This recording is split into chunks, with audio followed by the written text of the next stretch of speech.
Hi guys, welcome back. So today we're going to talk about Sarah Vaughan, who's like the opera singer of jazz. But as usual, before we get into all of that, let's first talk a little bit about her history. So Sarah Vaughan was born in Newark, New Jersey in 1924, and kind of out of character with the rest of the women in this series, she had a pretty happy childhood. She was born into a loving family, a very musical family, and that is sort of where she got her start. She got a lot of love and a lot of support from her parents and the rest of her family. And when she was 7 years old, she started playing the piano, and she also started to sing around this time, and she actually was given a lot of solos when she was in church. And she actually cited gospel singing as being one of her main influencers going forth in her career. So then in 1942, Sarah sang at the amateur contest at Apollo Theater in Harlem, which is actually, fun fact, the same place where Ella Fitzgerald did a contest a few years previous. And like Ella, Sarah won the contest, and she was also discovered at this contest. So in 1943, she joined Earl Hines' band, but by 1946, she had become the front runner for clubs all over New York City. Her fame had spread like wildfire, mostly due to her insane singing abilities. And she had from there a pretty steady but very successful career, and she died from lung cancer at the age of 65 in 1990.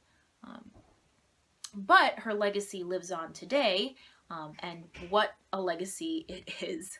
So there are actually quite a few things that set Sarah apart, not just from female jazz singers in general, but also from the women in this series specifically.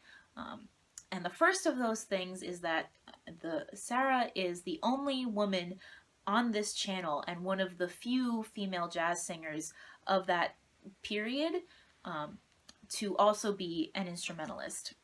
So like I said earlier, Sarah started playing piano when she was 7 years old, but that wasn't just something that she did when she was young and never continued with that from then on. Actually, when she was signed to Earl Hines' band, she wasn't brought on as the lead vocalist or anything. She was brought in as the co-vocalist and the second pianist. So she started her career even more abnormally. She started her career as an instrumentalist primarily. So aside from being a musician as well as a singer, Sarah also participated in the recording band from 1942 to 1944, which sort of makes her the most obviously feministic of the women in this channel, because we think of feminists and activists as people who protest and go on strike and things like that. And basically the recording band that I'm talking about has to do with a sort of strike that musicians were participating in because at the time they were basically being forced to play the music for commercials and jingles and things like that that they weren't really meant to be spending their career on. So from 1942 to 1944, Sarah Vaughan never set foot in a recording studio. She never recorded anything with Earl Hines, actually, and she made her impression on jazz by not making an impression at that time in history, which I think is a really amazing thing for her to have done.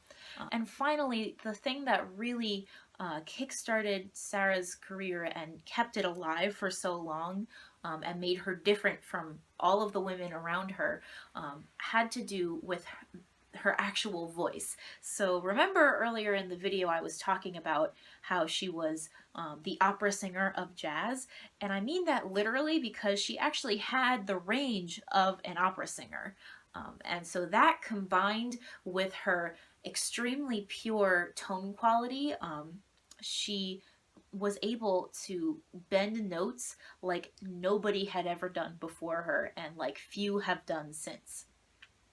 And I talk about bending more in depth in another video, so I won't get into that now, but basically all you need to know is that she could pretty much hit whatever note she wanted and make it sound good, and that is awesome. And there are very few people who can say at all that they can do that.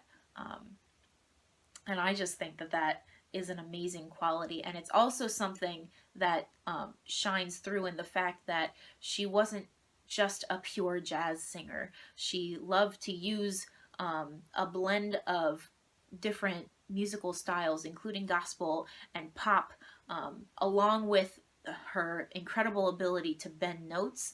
And she created jazz.